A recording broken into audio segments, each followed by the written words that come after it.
All righty then. When was your birthday?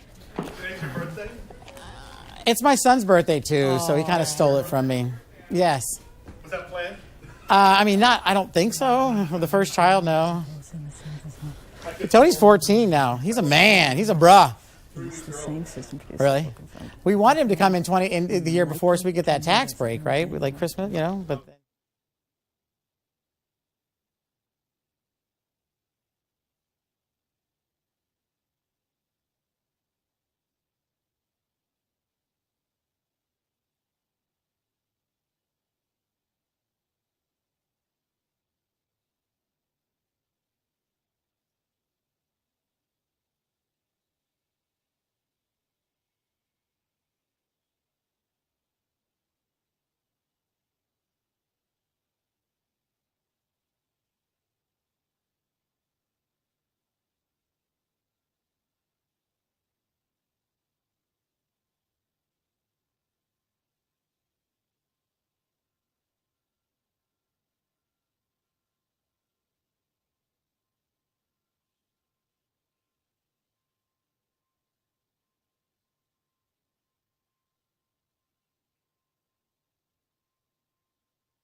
Right now on the National Weather Desk, tornadoes strike the south. It's about a foot deep, driven about a foot deep into the ground. This is nothing nobody want to go through. I promise you.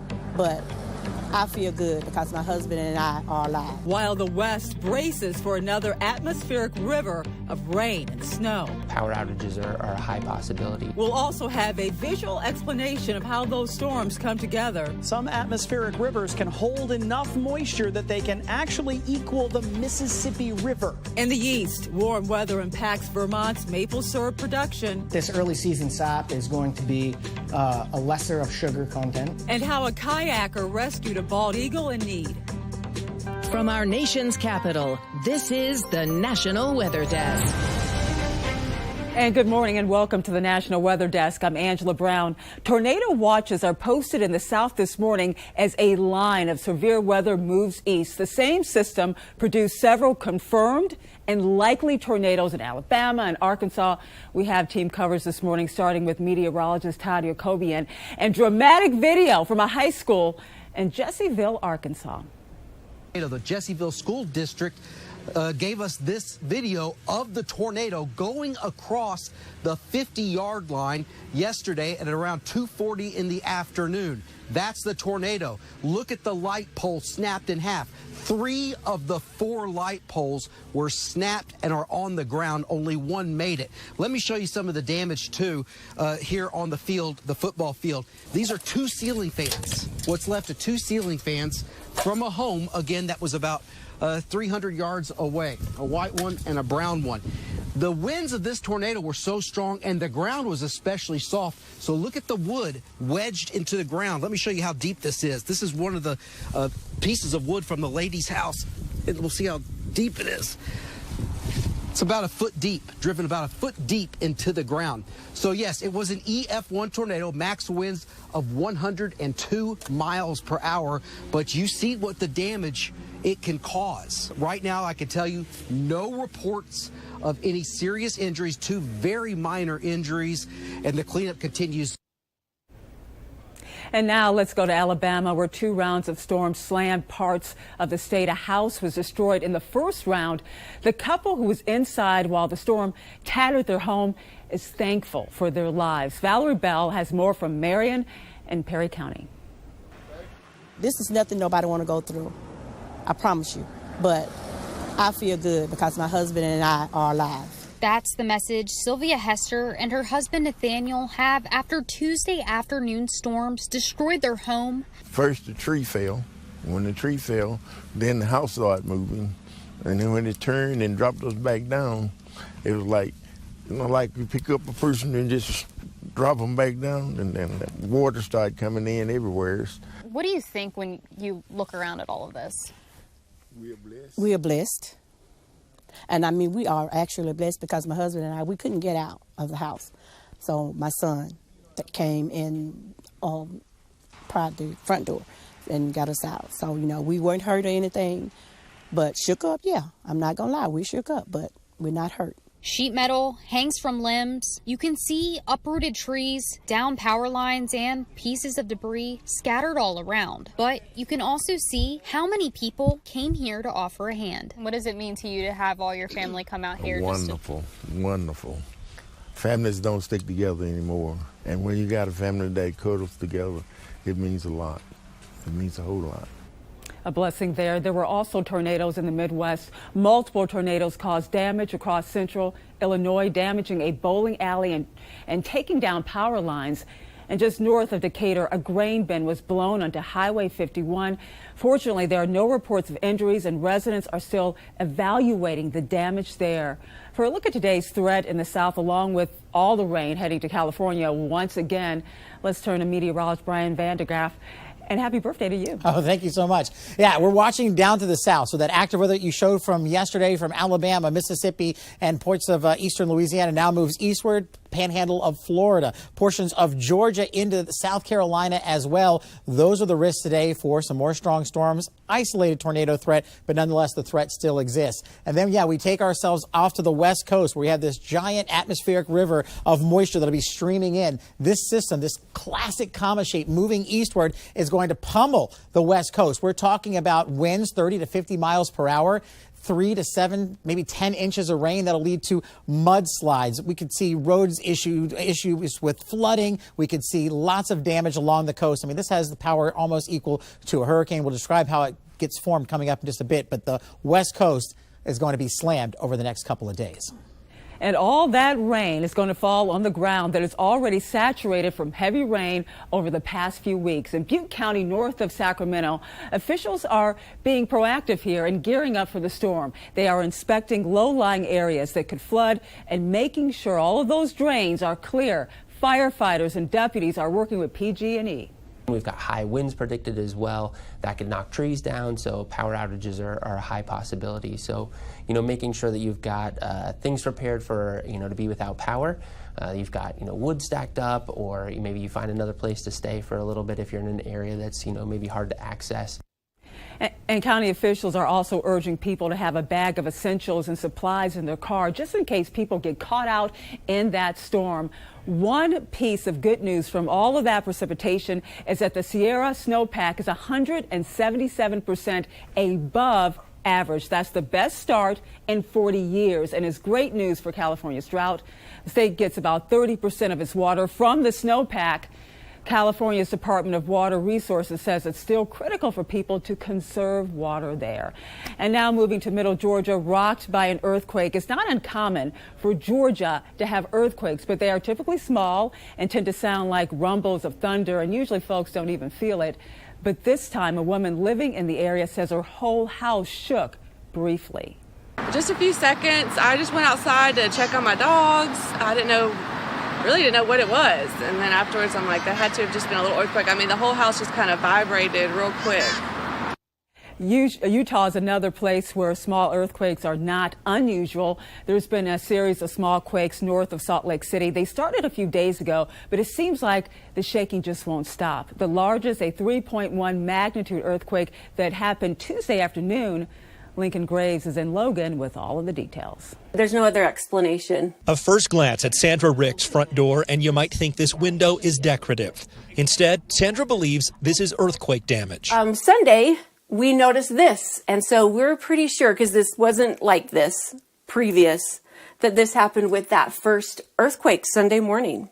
The first of a handful of quakes that experts are tracking closely. There's been about 10 small magnitude earthquakes. Brady Cox is a USU professor and earthquake engineer.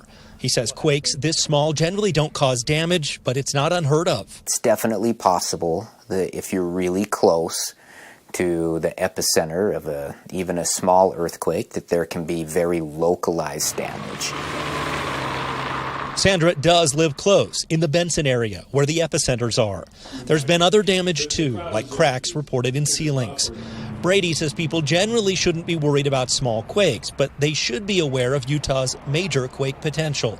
These smaller earthquakes can just be a reminder that in general we need to be ready. It's enough to get Sandra paying attention. She admits she's worried, losing sleep over the shaking.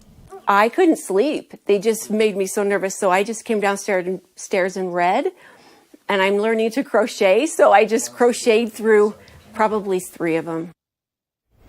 And coming up on the National Weather Desk, parts of the country are seeing unusually warm weather. And in some areas, it's fooling maple trees into producing sap early. And we take a look at how severe storms are eating away at our beaches.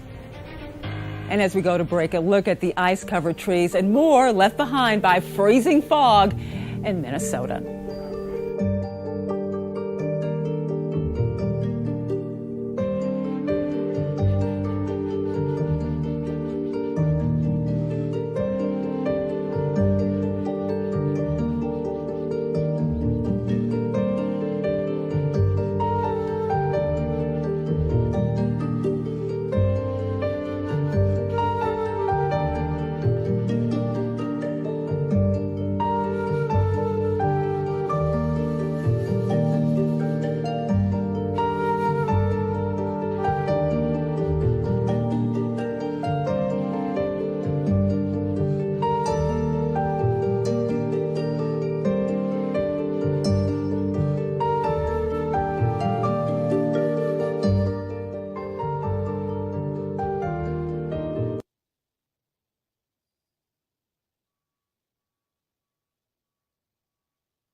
I'm meteorologist Charlie Lopresti with Look at the Northeast. We're starting with mainly cloudy skies in the Northeast today. Another round of wet weather moves in during the afternoon and evening. That's 3 p.m. The other big story today, there's going to be a sharp temperature contrast. South of this line right here, it's going to be in the 50s and 60s. So a large portion of southern New England, New Jersey, New York will be pretty warm. Farther north, though, we're in the 30s and 40s.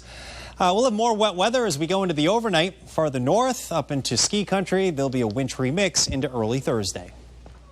I'm meteorologist Jonathan Myers, and here's a look at the Mid-Atlantic region, starting off with just a couple of sprinkles here and there and some clouds on our Wednesday morning. It's going to be a warm afternoon, could threaten some records with high temperatures in the 60s to near 70 before our next weather maker moves in with around some rain and maybe even a thunderstorm during especially the first portion of the PM commute. That then moves east and a gradual cool down toward near seasonable for the rest of the week. That's the scene here. Good morning. I'm meteorologist Michael Ehrenberg. Here is a look at your southeast regional forecast for this Wednesday. A line of strong to severe storms stretching from western North Carolina to the Florida Panhandle Gulf Coast will progress east so that by midday it's located from the Florida Big Bend up to coastal sections of Georgia and into central North Carolina. And then that line will progress towards the immediate coast later on in the day. Large temperature swing here, 70s and 80s ahead of the front with highs only in the 60s north and west of Atlanta.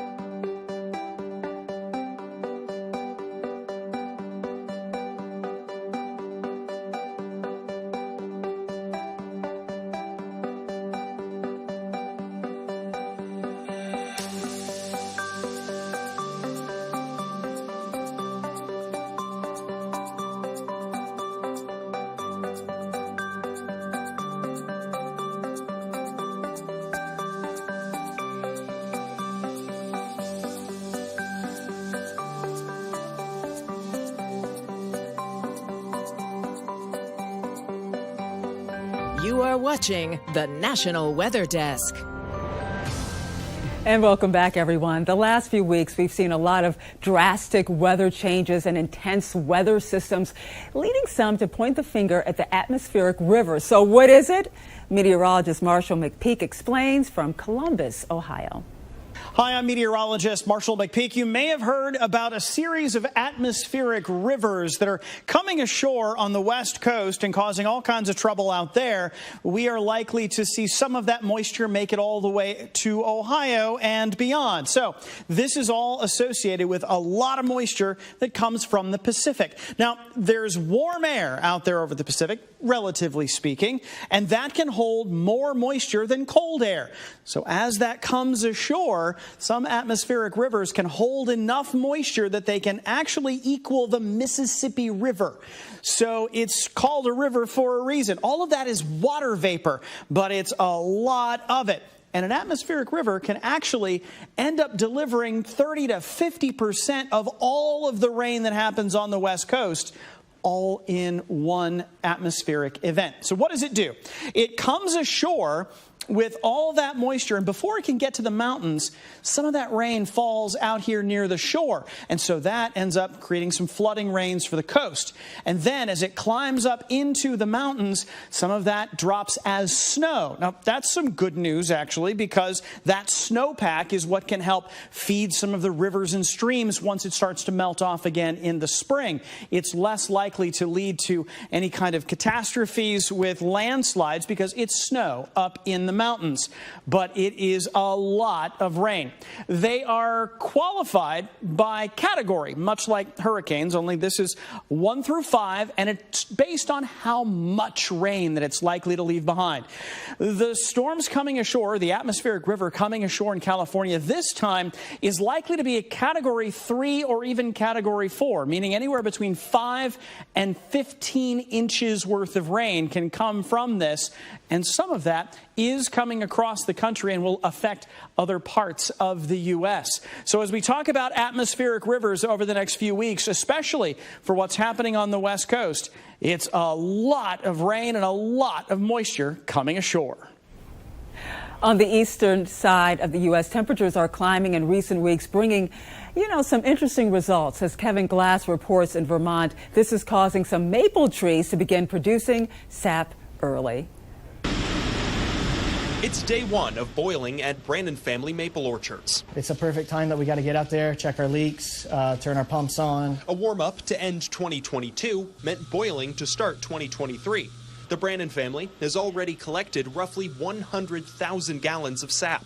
It's early, but not unfathomable. Yeah, so we've definitely had similar runs before. Brandon says he remembers boiling last year right around Christmas. So while the warmth is unseasonable, the early sap run doesn't cue alarm bells for these sugar makers.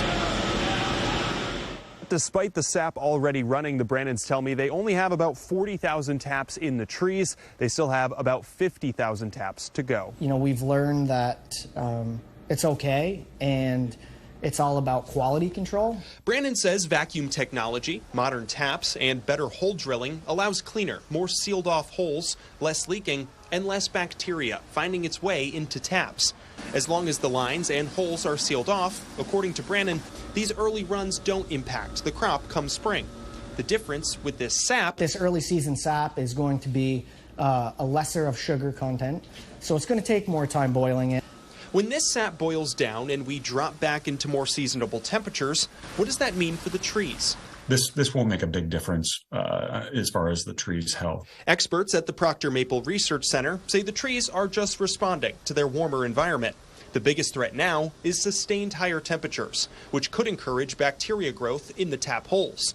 But sap running now doesn't impact yields later this year. It's not like there's a finite amount of sap in the tree at any one moment for the whole season. It's this pumping action. Mark Isselhart says yields will depend on spring temperatures and keeping the tap hole sanitized through the rest of the winter, so the sap still flows come February, something the Brannons are looking forward to.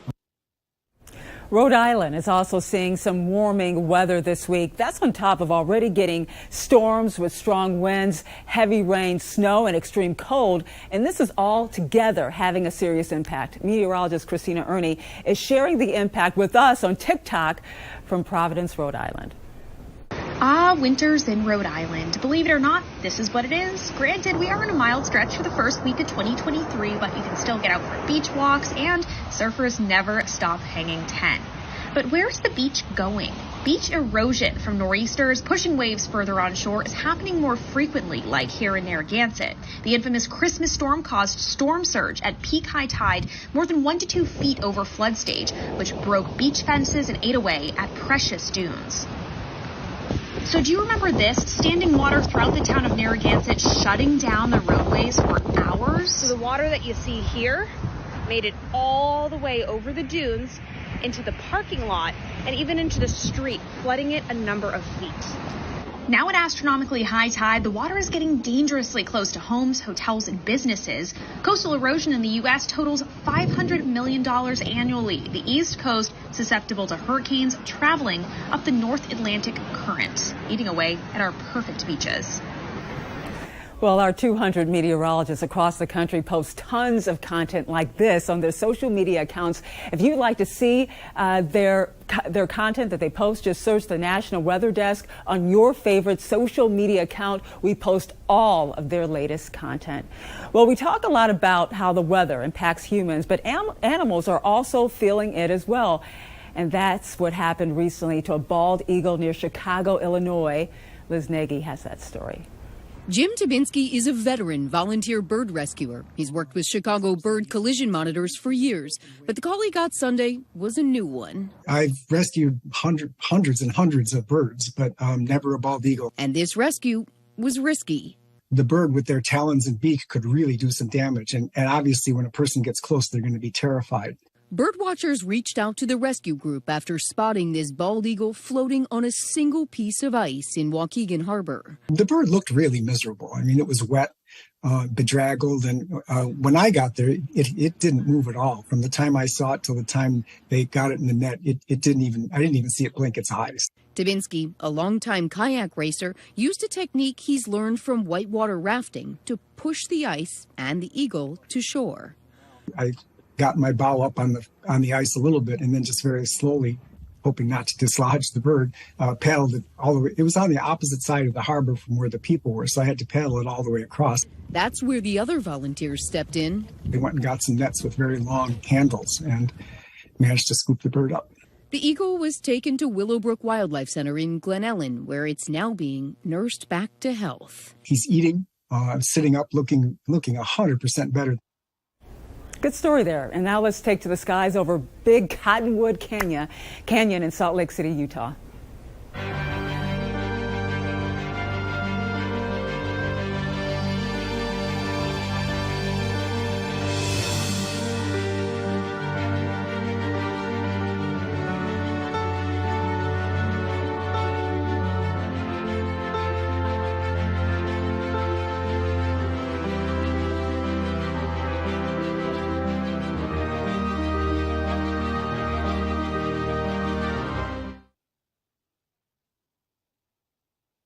Well, a very good Wednesday. We are looking at a mixed bag of precipitation across the Great Lakes region. You'll notice that portions of the upper Midwest are still very, very cold, below normal, and dealing with some snow. And then you swing over to the Great Lakes into Illinois, Indiana, and Ohio, and we have a huge difference.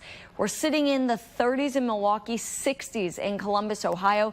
This weather maker going to produce rain and snow on the backside as the cold front approaches all the way through Thursday. Well, a good Wednesday morning to you. I'm meteorologist Chris Suchan. Our forecast today across the region, starting off with a bit of a morning chill. Otherwise, the afternoon really looks pretty good. A lot of sunshine, no rain across the region. Highs 50s, 60s, and the 70s. Then Thursday morning, we'll start off with 20s and 30s, 40s for the morning temperature. Afternoon, again, a lot of sunshine, low humidity, highs from 55 Oklahoma City, 72 Austin, and New Orleans, a high on Thursday around 64. Well, hi there, everybody, and a good Wednesday morning, too. I'm meteorologist Shannon O'Donnell. Had a lot of trouble on the West Coast here kicking off 2023 because of the heavy rain, flooding conditions in parts of California. We'll continue to see some of that heavy rain working its way through the Bay Area and into the Central Valley near Sacramento today. Next, weather maker, look at this deep area of low pressure. Again, a lot of heavy rain in the Golden State and very gusty winds around the Seattle area Wednesday night. And that's the scene from here.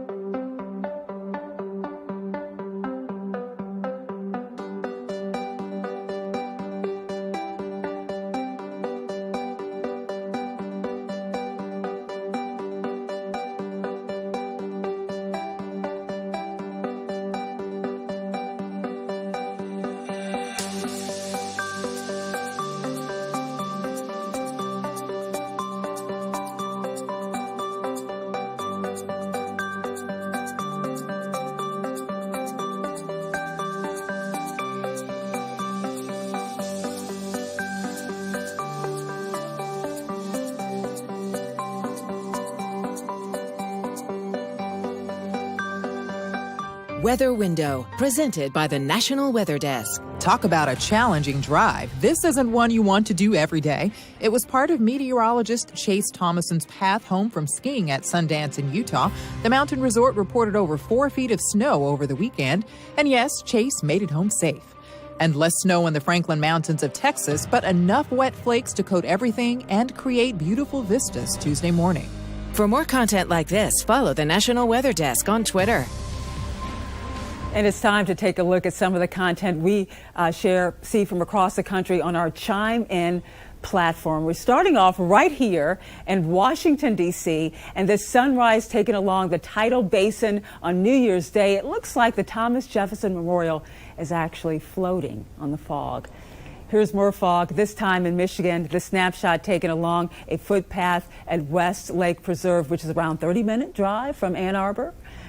And we end in Utah with this fun tribute to the area's recent weather. Look at that snowman. We love to share your weather content on the air. You can find us on all of your favorite social media platforms, including Facebook, Twitter, Instagram, TikTok, and YouTube. Just search at NatWSX Desk at the National Weather Desk. We'll be right back.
Thank you so much for joining us. Tomorrow on the National Weather Desk, we take a look at the unique way mantees in Florida deal with cold temperatures. I'm Angela Brown. Make it a great Wednesday, and we'll see you right back here tomorrow.